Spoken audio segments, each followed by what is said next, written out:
எரிகாளியாகாய பேச்சி அம்மையும் Baara வள்ளைய பேச்சியும் பறிவுடன் Baara குத்துமுலையும் குளிந்த மருங்கும் பட்டனுடையும் பாம்பிலாபரணமும் செத்தாரிலம்பும்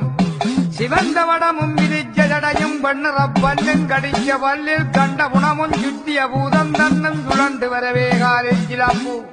காலிச்சிலம்பு கலிகளினவே பாதச்சிலம்பு பலிப்பலினவே எடுத்த தூரம் விலங்கி வரவே பம்பையில் துந்துமே படந்துமே முழங்க சுடலையில் பூதம் சுழண்டு வரவே உறும்பறவைரவர் கூட வரவே பிராதிகளை எத்தி எடுத்து கூட்டி வரவே கோடிகள் கூவ உடுக்க துணியை உத்தமி கேட்டு பூதமுகத்து கலந்து போக வண்டு கல்லை குடிக்க கண்ணியை நினைத்து பூத பிராதிகளை பிடித்து விழுங்கி எச்சி பிராதிகளை எத்தி திரத்தி கூவண்டால் வேச்சி குலதேவதையாலும் வள்ளி பிரம்புடனே வள்ளி பிரம்பு